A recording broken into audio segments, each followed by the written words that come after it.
Hello. Hello. Oh, hey everyone. Welcome back to the AstoundCast, episode 27. No way. Yep. We are almost to episode 30, which is absolutely, frankly, insane. How have we stuck with this for so long? I have no idea. Legitimately no clue. But thanks for leading me into this little segue. Just wanted to give you guys a little bit of a warning in advance. Next week's episode of the AstoundCast will be going ahead. However, the week after, there will be no AstoundCast episode, as I will have near enough nothing to talk about. So, tonight, next week will be the last episode for 2 weeks. So just a little bit of a heads up for you guys now. So, in case you're wondering why there's no episode in 2 weeks' time, that is the reason. And so, to start off the stream as I am now doing, how has your week been? Weeks not been too bad. For the reason being, we've been planning for something what our uni calls Newsweek, and what Newsweek is for students in our uni is for the entire week. All journalism departments, including master's students, end up working together to create different articles and going to make different stories. Really. Oh wow. Oh, nice.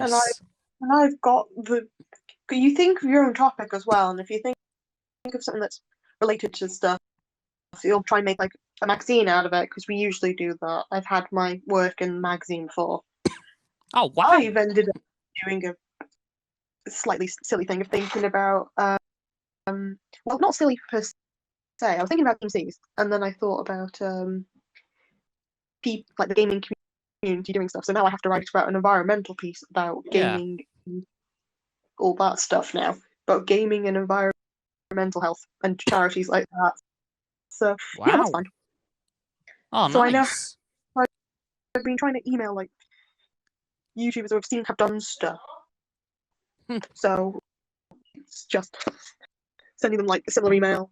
I've already messed up with one because I accidentally left the name from the previous person that I was emailing. Oh. So I know that they're out of the question now. Well, you never know. They might end up responding. You know, they might have realised you made a mistake. Whoops. It looks unprofessional, though.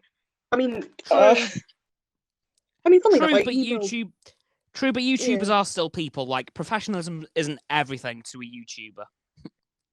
Yeah, although, because if you've seen for the Dream SMP, they held an event for Team C's cleaning up the oceans and such. Oh, yeah, of course.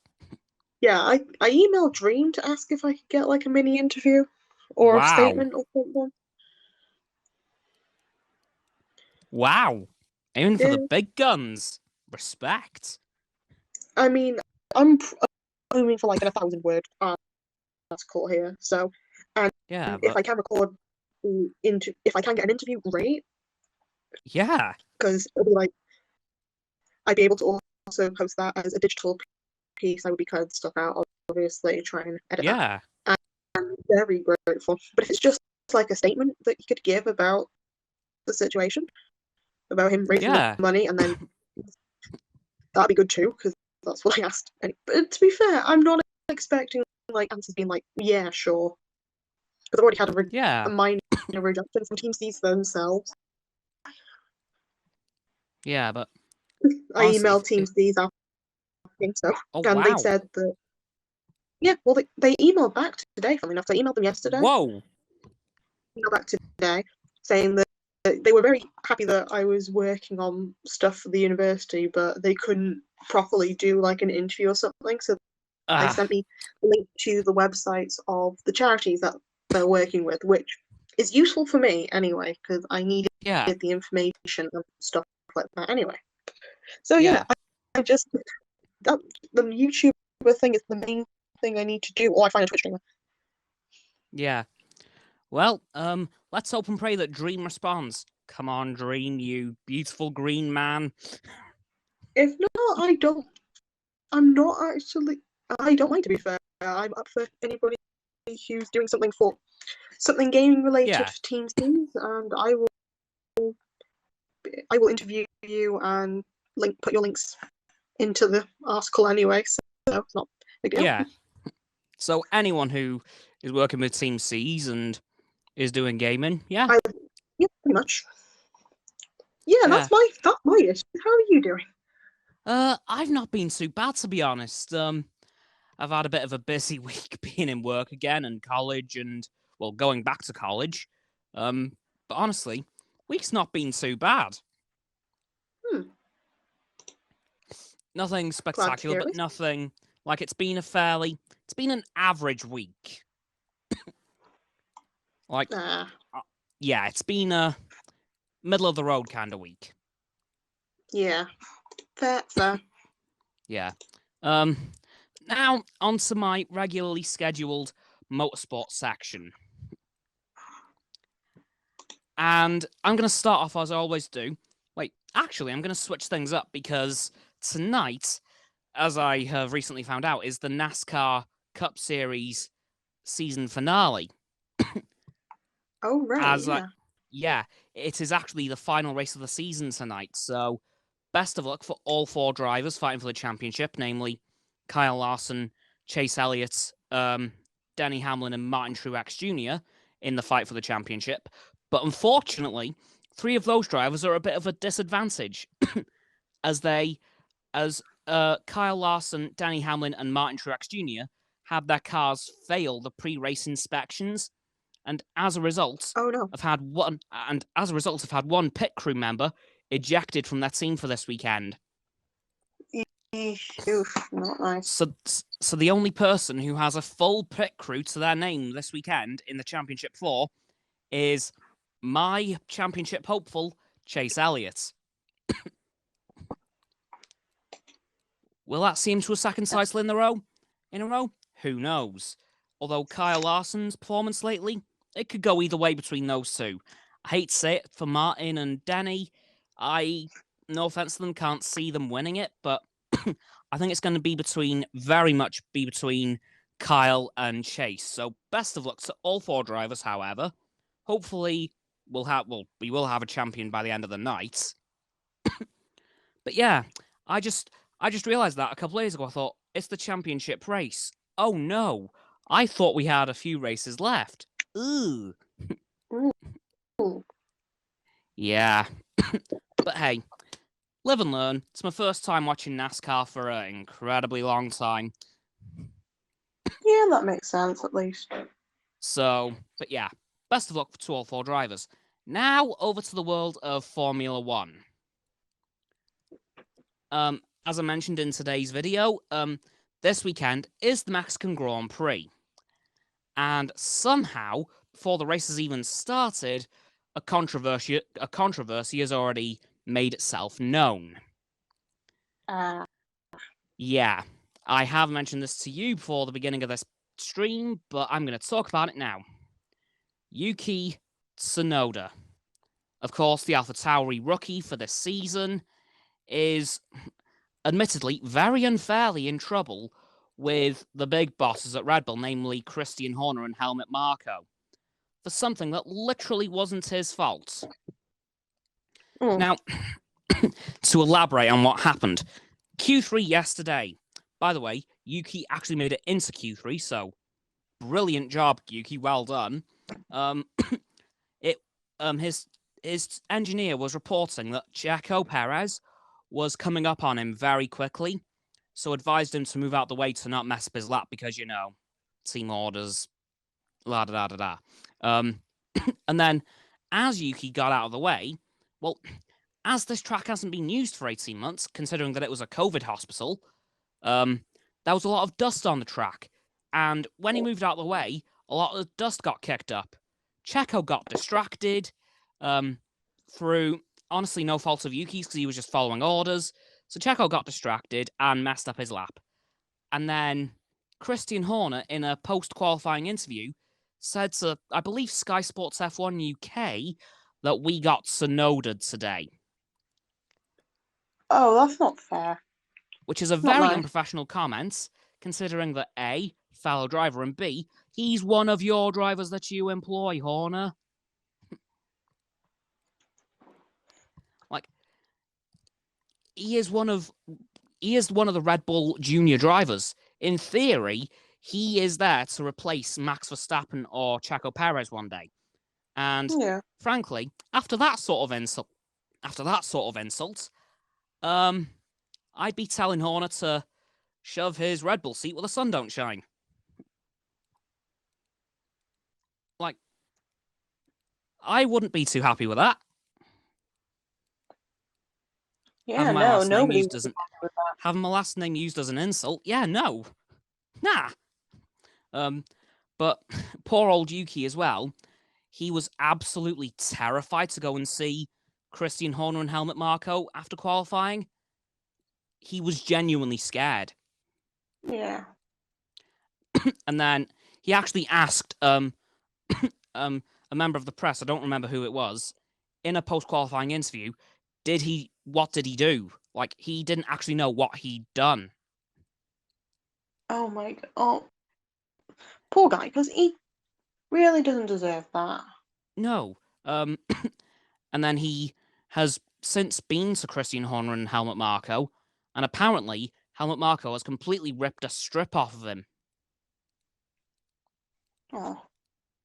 I know, like, okay, I know he's not had the best season at all. Like, in terms of the seasons of the rookies, Yuki's has been pretty bad. I'm going to be fully honest on that one, but those comments from yesterday and what's happened as a result of, Checo getting distracted by no fault of Yuki's, it's completely uncalled for. Yeah. Like, yeah. It's kind of shameful, really, that sort of behavior is allowed in F1.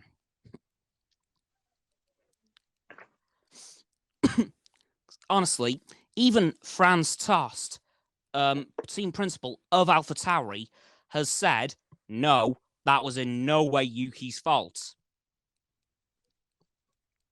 Yeah, no. Good that he's got someone to stick up for him. But he didn't do anything wrong. No, he was just following team orders, which were given to help Checo. And the ball was in Checo's court then. If he messed it up, well, that was on him. But apparently, according to Christian Horner and Helmut Marko, no, it wasn't. Yeah.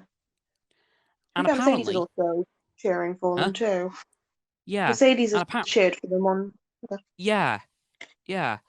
And for some reason, Max Verstappen decided to put his 2 pence in as well by calling Yuki a stupid, dumb idiot. Even though he was like 2 cars behind Checo. He was nowhere near him. Yeah, he's got nothing to say. It didn't affect him. No, it didn't affect him. But I'm going to make a very controversial comment right now. But honestly, it's pretty much confirmed to be true at this point. Red Bull, most toxic team on the grid. Like, I've seen a load of Facebook comments today after those comments from Horner yesterday, and I'm finding it very hard for someone to disagree with that statement. Now, seeing all that, I'm just hearing about it, especially to a rookie of all people. Yeah. No. Yeah. No. And considering this is a track that Yuki has never raced, because the junior series don't race here. Like, by this point in the calendar, F2 and F3 have already been finished. Yeah. So this is Yuki's first time at the track. But so they're senior. They know what they're doing. They shouldn't be taking it out on a rookie because they were once in that position. Yeah, exactly. Like, Red Bull's supposed to be one of the best teams on the grid. Yeah, they've been around for almost a third longer than Mercedes have, and have like half as many championships to their name. Mercedes been around for 11 years. They've got 6 World Drivers' Championships and 7 Constructors' Championships. Red Bull's been around for 16 years and only have 4 of each. Which, don't get me wrong, is very impressive, but those championships came in the V8 era, so they haven't won anything in the V6 era, mainly thanks to Mercedes, but still, like, as I said in my Facebook comments earlier, they really need to watch themselves, or their reputation could really go downhill. Well, they could lose a lot. Downhill already. Yeah, they could lose a lot of respect on the grid. Although, if I'm honest with you, there's not much respect left after that. Sure. Yeah, it's like, as my friend Marcus said, who's been on this stream before, it was purely unprofessional. Just, aside from it being downright rude. Yeah. It is just straight up unprofessional. I wouldn't blame him if he ends up going for a different team.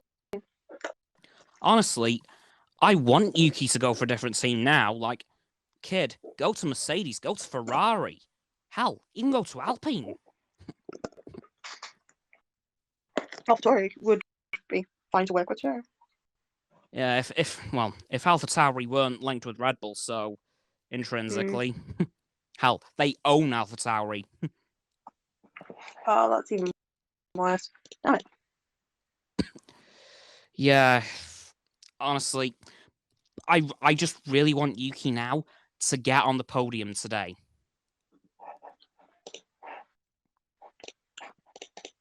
Just to say a big old screw you. Good. Huh? At this point, he just deserves something good happening to him. Yeah, just to say a big old screw you to Horner and Marco. Yuki, get yourself on that podium, kid. You deserve it.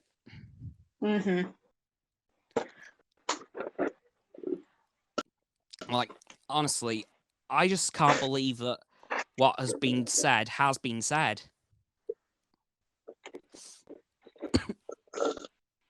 Because Formula One, it's meant to be a gentleman's sport of complete respect. Like, you'd go back to Senna's days, you'd never get comments like that off the team principals. Never. Never. The drivers, however, yeah.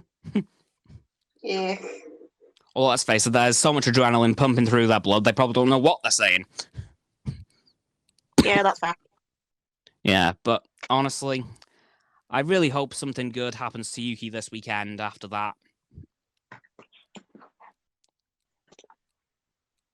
Because honestly, Helmut Marko and Christian Horner have been grinding my gears all year. With the constant degrading of Lewis, but no effort to try and, what's the word? Improve public opinion of Max. Yeah. Like, instead of saying all the good things about Max, they're just saying all the bad things about Lewis and Mercedes.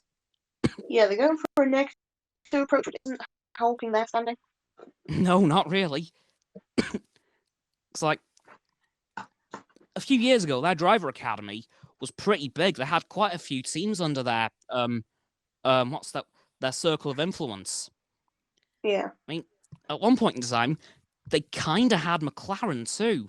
And I say kind of because the only link they had was they were both running Renault engines. Yeah.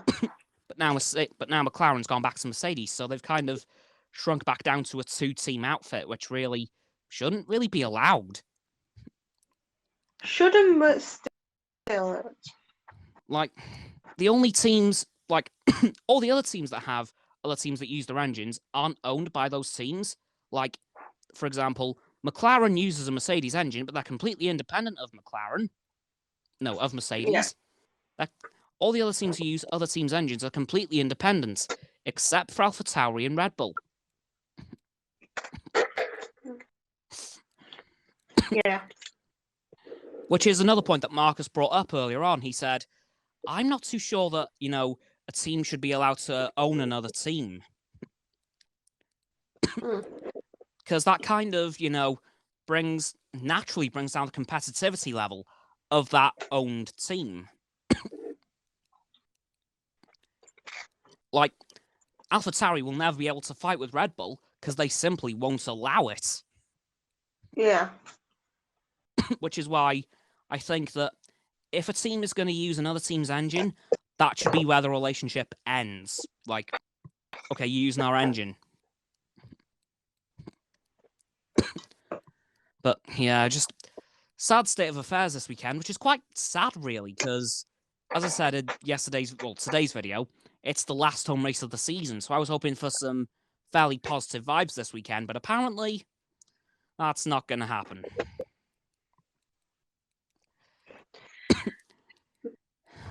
Well, there's always another chance that they can redeem themselves somehow. Yeah, I hope so.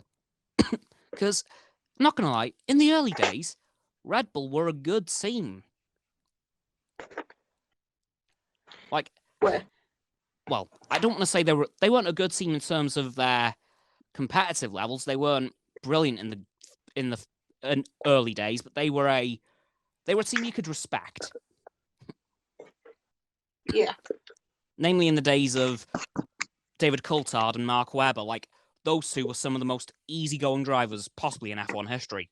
And being on the same team, well, that just made Red Bull a very easygoing team that didn't take jabs at their own drivers every 5 minutes. Yeah, that was sportsmanship. Yeah, like that's one thing they've lost in the past few years. In fact, the lack of sportsmanship has kind of only come in since Max Verstappen showed up. Wonder if there's a link there. Probably fine. Unless. Well, maybe. I mean, we know Verstappen's had his fair share of incidents over the years. True. Yeah. But back in the days of Coulthard and Webber, you know you were going to get a fair fight out of Red Bull. And a fight that wouldn't come back to bite you in comments after the race.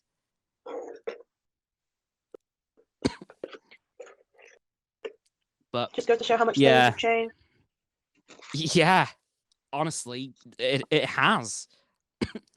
Like, it's kind of because I remember watching Formula One as a kid. Like, I'll admit I didn't watch it much as a kid at all, but when I did watch it, it was a very respectful affair. Like, if someone crashed into somebody else, it was like, okay, that sort of thing happens. You okay? Good. Okay, let's leave it be. Pretty much. Yeah. And nowadays, it's like a week-long fight between the fans and the team principals until the next race.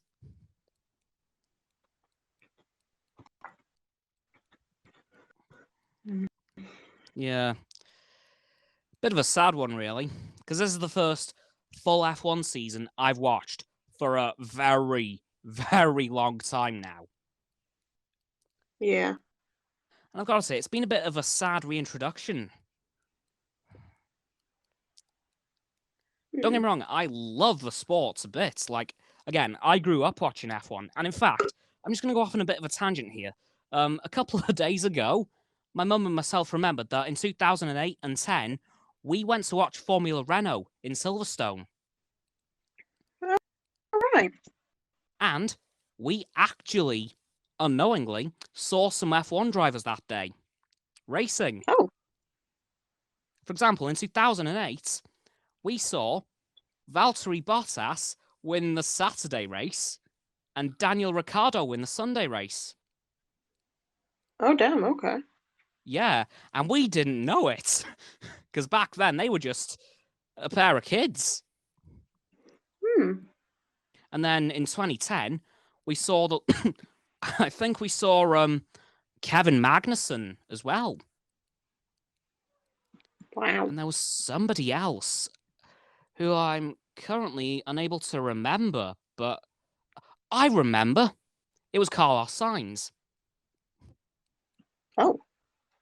Like, on that weekend in 2008, we saw Valtteri Bottas and Daniel Ricciardo win, and we didn't really pay much attention because, again, back then they were just probably teenagers just driving around Silverstone.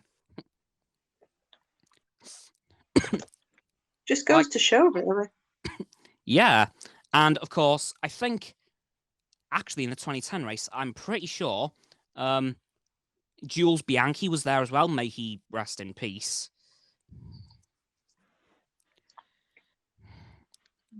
But yeah, so quite a sad one, really. That I'll admit, I'm glad I did get to see him race. Granted, I don't remember it, but I'm glad I can say I was there to watch him race. Yeah. Because a couple of days ago, Mum just pulled up the driver lists for 2008 and 2010 Formula Renault. And then she was looking through the list and she thought, oh my God, wow. Valtteri Bottas, Daniel Ricciardo, Kevin Magnussen, Carlos Sainz. Yeah. So, wow. Bit more positive vibes there, which I just wanted to bring up because, wow. Yeah. It's weird. Yeah. And actually, that 2008 Formula Renault weekend was my first time sitting in a Formula One car. Because I got to sit in Fernando Alonso's 2006 championship winning Renault. Wow. Yep. The classic blue and... Like yeah, it was the classic blue and yellow Renault. God, I love that design. Well, you only love it more because you got to sit in it. Yeah, but I also, getting out, grabbed onto the rear wing mirror. Yeah. Thankfully, though, it was fine. Well, there was no Halo back then, so I couldn't exactly grab onto anything else to get out. Imagine you just breaking a car that expensive. Oh, I would literally die. It'd be a funny story to tell. Oh, God, yeah. Although not really, considering that Fernando Alonso drove it on his announcement returning to Formula One last year. It'd be hilarious to say. Oh yeah. You see that car? I broke it. Literally, that car that he used in Bahrain last year to kind of announce his return to F1 was the one that I was sitting in all those years ago. Yeah. I still imagine you just telling stories like, you see that car? Yeah. Oh, I broke it. You see that car on the telly there? The one that I broke the wing mirror off? Yeah. I sat in that thing and broke its wing mirror. Good times. Oh, God, yeah. Honestly, don't remember much of those 2 days, but from what I do remember, God, it was good. Well, 4 days, because I went twice.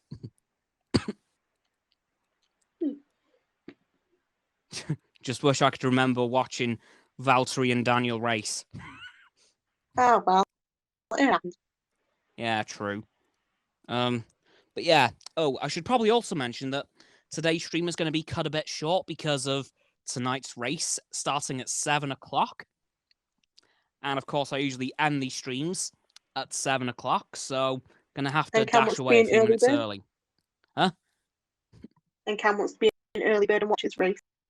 Yeah. I don't want to miss the first corner. Because knowing me, that's where everything will go wrong or right. Yeah. Or left, you never know. Yeah, true. Because for the first time this season, Mercedes have a front row lockout. But surprisingly, it's Valtteri Lewis. Valtteri got pole position. Wow. I know. To be fair, Valtteri was having a right corker of a qualifying yesterday. Good on him. Yeah. And Red Bull, bit of comeuppance for the comments, had to put some duct tape on Max Verstappen's rear wing. Ooh, no, that's not nice. Yeah, and Checo had some rear wing issues as well. Yeah. So I think that was a bit of pre-karma for what happened later on. Probably. Yeah. Because I just noticed it as, well, Ted Kravitz, one of the F1 commentators on Sky Sports, was walking past the Red Bull garage, and his cameraman, Pete, does not give a damn about any "do not go here" signs. Yeah. Literally does not care. And he just zoomed in on Max Verstappen's rear wing, and my dad noticed there's some duct tape covering the end of the A on the Honda logo. Oh. Yep. Yeah, but honestly, Pete is a meme and a half. Because I remember, though, he actually went into the Williams motorhome once. Literally, he does not care about "do not go here" signs. He sees somewhere, he goes. I mean, that's one way of living. It's not a bad way. Oh, yeah. And then Ted's ending up like, Pete, where have you gone, man? I can't find you. No, yeah, just broke into the building. It's like, you're hearing Ted on the microphone talking away, then all of a sudden, Pete, where are you? Got on a plane anytime. Oh, yeah, it is amazing watching those two just walk around the grid and the paddock. Look, to be fair, that would be something I do accidentally. I would just accidentally wander into places I shouldn't be. Yeah, just imagine that. London, I'm lost. Oh, it's the Mercedes garage. Ooh. I've done that with a convention before. I ended up, myself, my brother, and my French brother, we all end up going into the building where the convention was supposed to be. Yeah. We wandered around like the stalls while they were setting up, and I was like, "Oh, we must be early." So instead of thinking, "Why isn't there a line?" we're just like, "Oh, we'll look around." So we end up looking around while stuff's still setting up. We don't buy anything, and then somebody ends up. Nobody questions us in like the first room, and then the second room we go into, somebody ends up asking us like, "Oh, hey, which stall?" I was like, "Hey, you doing okay?" I was like, "Yeah, doing fine." I was like, "Which stall are you setting up?" Like, stall? I was like, "You're not." It was like, "Oh no, we're supposed to be." We're just looking around. It's like, "Oh wait, the line's outside there." They were cool. They were cool about it. They were cool about it. Just good. wondering, but then they just pointed in the right direction, which was just hilarious because we did actually. I think either my brother or French brother, because I have to, again, I consider like my brother's friends, like my family in a sense. So we've got English, Welsh brother, French brother. So French brother ends up, I think, getting one of the people in the stalls to hold a statue for them before we go back. Oh, damn. That was quite cool because they just held it back while we were wandering around. Fair play to them, they didn't question it. We paid the money and we got the statue after we got him properly because we already booked our tickets. Fair enough. We could have just went to the stall thing and just been like, "Yeah, okay, we're here." True. I mean, you could have set up your own stall, just cobble one together. Yeah, we didn't have any stuff, so. Poop. Although that was a fun convention because it's held in Manchester. So yeah. Easy to get to. Yeah. You know, that's probably something I'd end up doing. Just like, okay, need to set up a stall. The tip is to walk into somewhere with confidence. Look like you're supposed to be there. or in my case, roll in. Or get the person who's pushing you to look like you're supposed to be there. Yeah, that is definitely the trick. I didn't even realise we weren't supposed to be in there. So that's the only reason I was actually caught out this time. Because I'm usually... People usually point out and say, "Hey, is everything okay?" if I do look lost. Because whenever I'm in a place I shouldn't be, I do look lost quite a bit. Well, mistakes happen. Yeah, but this was a funny mistake because we got to true. see the stall before everyone else. Damn, so you knew what was already there? We knew at least a room and a half. Nice. Funny enough, one of the stalls I really liked in there because I bought a book from that store. We went back again and looked at stuff. I looked at the same sort of like necklace at one point, which was like a Kingdom Hearts Kingdom Key sort of silver. Oh, nice. Big chain I could just put there around my neck. So I keep looking. I've looked at that like for the third time when we've passed the store, while my brother and French brother were looking at the mangoes because I already bought a book from there, which I didn't realize was a guide afterwards. Funny enough, it's still bad. So the guy ends up noticing, because I think it was like £5. He was £5-10 he was charging for the necklace, and he was like, "Do you like that?" I was like, "Yeah," because it was near the closing time of the stuff. So he was like, "Here." After, cause I bought another thing from there, I was like, "Here," just gives it to me.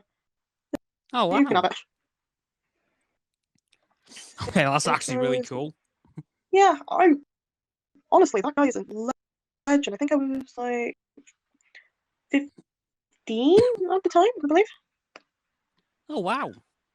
Actually, yeah, 15, 16, because that's when I shaved my hair and I had a wig on. Oh, yeah. Yeah, it was around that time, so. Yeah, right. No, if I ever find that stall again, I really gotta thank the guy. Yeah, definitely. Well, thank him even more. Buy more stuff, you know? Yeah. Oh, yeah, definitely. Ugh. Anyway, is there anything else you want to talk about this weekend? Okay. What did you do for bonfire night? There's a question. Watch free practice for the race, actually. Of course you did. Yeah. I mean, there wasn't really much else going on. Like, there was an absolute mega ton of fireworks going off a couple of houses down from me, so that was fun. Like, what's there to do on bonfire night? I was like, oh yeah, there's fireworks. Yeah, there wasn't really that many going off that we could see. No events that you could have gone to this time? Probably, but again, I think with COVID, I still wanna. I want to wait a bit longer before I do something like that. True, that's fair. Yeah. Again, I know I'm double vaccinated, but still, like, yeah. I just want to make sure, you know. No, I get it. Yeah. There's like all the others are now very much fully packed with a lot of places when they were happening. Yeah. Yeah. And of course, social distancing when something's fully packed is nigh on impossible. Yep, especially in England. Yeah, I can imagine, honestly. Although Wales isn't much better. Yeah, but as soon as England was told you didn't have to wear masks, there's a lot of gathering. Although, would you like to hear an interesting statistic that I've discovered? Go for it. Right. You know how there's still some mask restrictions in Wales, yeah? Yeah. You've still got to wear them in, God, where is it? Public transport, hospitals, and, what's the other place? Oh, Jesus. It's an important one. Nope, can't remember. Okay. Did you know that there's actually less people in Wales wearing masks than in England? Damn, okay. Even though there's still restrictions over here in regards to masks, whereas in England there's none, there are less people in Wales wearing masks than in England. Oh, right. Yeah. Quite interesting if you think about it. I think it's to do with more that people are forced to wear them in certain places, so they will tend to avoid those places as much as they can. Yeah. Well, in England, because they've cut the rules for the majority of places. Yeah. It means that it's more of a choice, and because of the amount of students that don't want to get infected and such, like with myself and one of my roommates as well. When we go into like shops or like the big shopping centers or even on the train, we do wear our masks because it's just safe. and it will wear them if it's very packed on the train, or if it just has a couple more people too. So yeah, it's more to do with that you've got a choice in the matter. Yeah, but I just found that a very interesting statistic, considering the circumstances surrounding it. It is a very odd statistic, I will admit. Although I'm not part of that statistic that's of course, not wearing a mask, because I end up doing it out of habit. Yeah. Yeah. I just found that one a bit weird, because I thought, hold on, but there's still restrictions in Wales in regards to masks. It confused me for a good couple of days.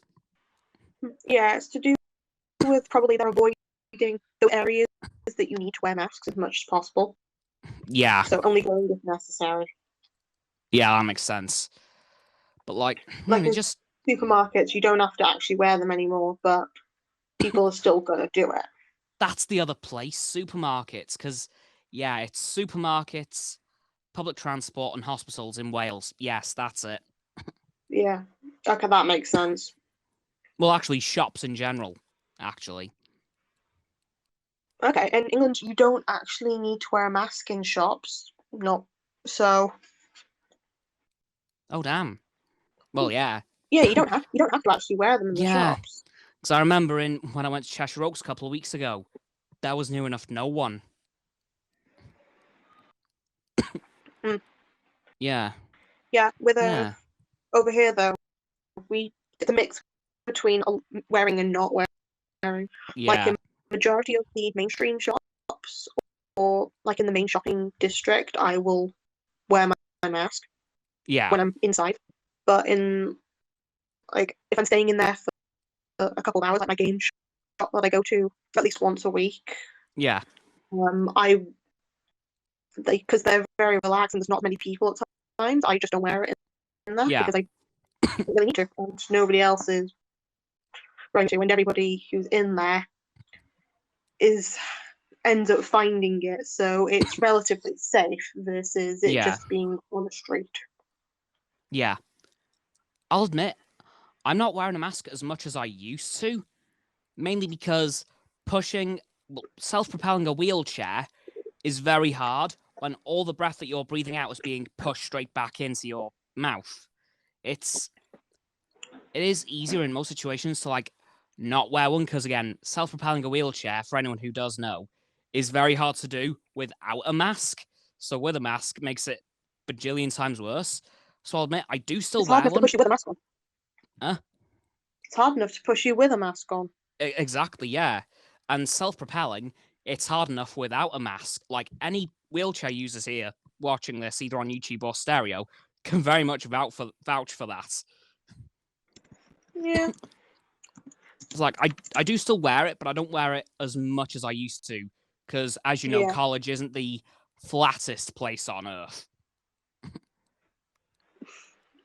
College flat? Never. Wait, no.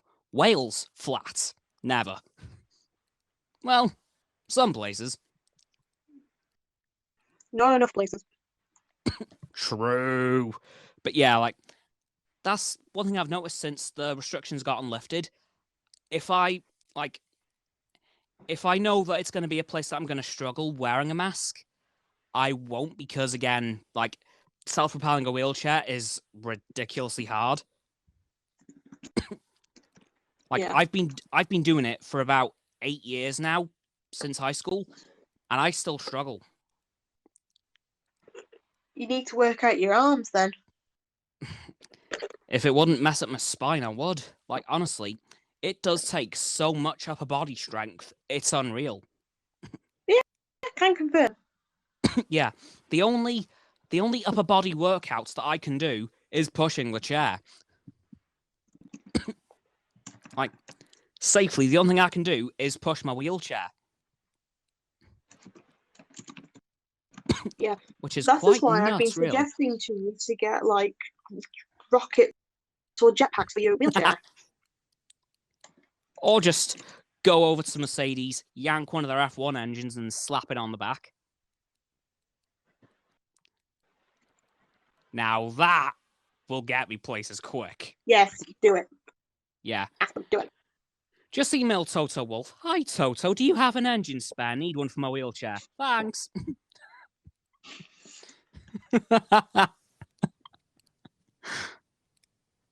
No, don't do it, Cameron. Don't do it. If you're not going to do it, I will. And then I can write an article about you having a engined wheelchair. A Formula One powered wheelchair. Yes. God, now that would be a wheelchair and a half. Yeah, no, I want to see you with that. Yeah, so do I. Yeah. Oh, now. Damn it, why do I want one of those things now? Because honestly, I've been wanting an electric for a while. Because it's obviously, being in Wales, very hard to push myself around. And obviously to be pushed around, as you can vouch for. Like, pushing a wheelchair on not flat surfaces isn't the easiest job in the world, is it?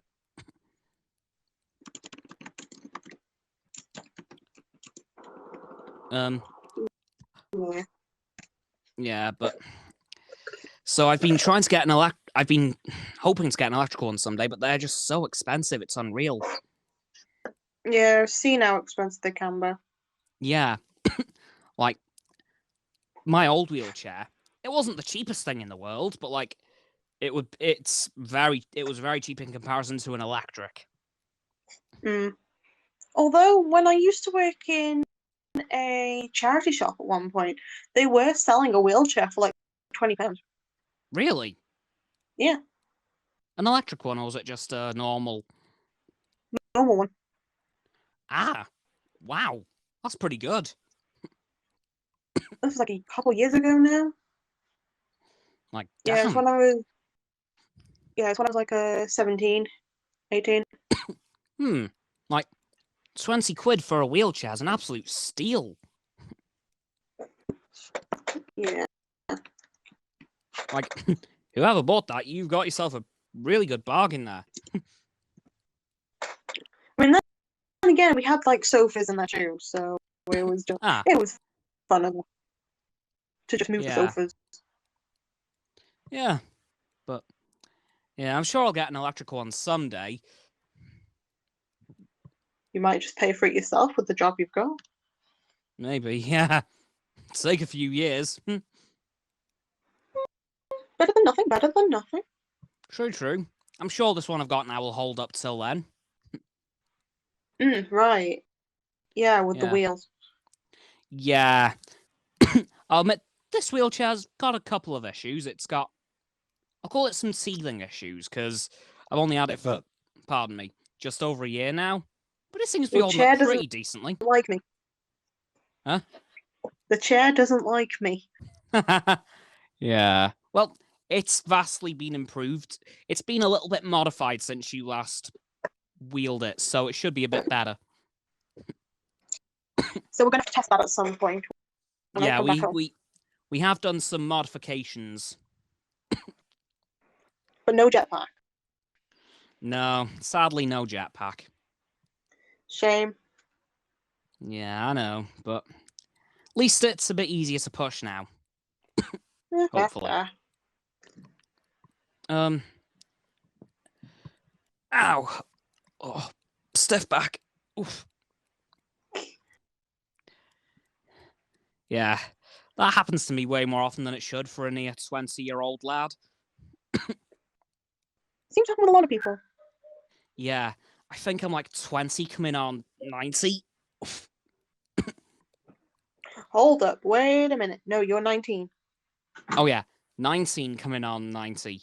Yeah. Thank you, because I'm 20, you're 19. Thanks for that. I can't believe... Did I actually just forget my age there? Yeah. Well...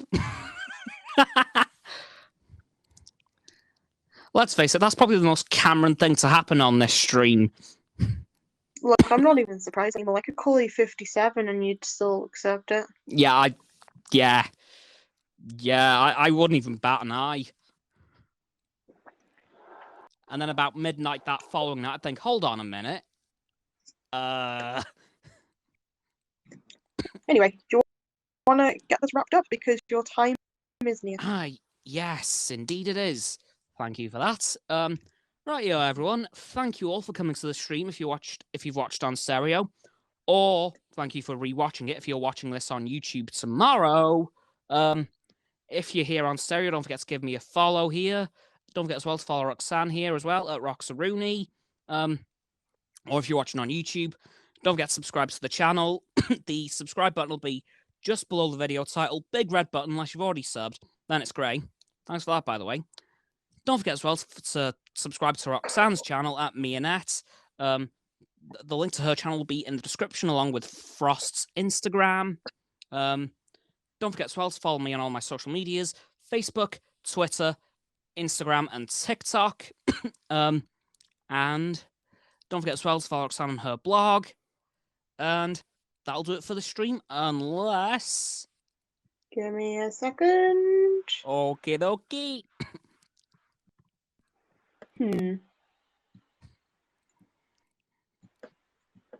Apples increase mental alertness thanks to the high levels of boron. Oh, damn. Eating an apple will deliver a more healthy energy boost than drinking a cup of coffee, which is probably why it's an apple a day to keep the doctor away. That would explain that saying.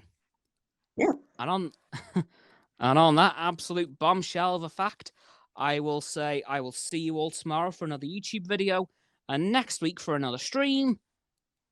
Goodbye. Adios.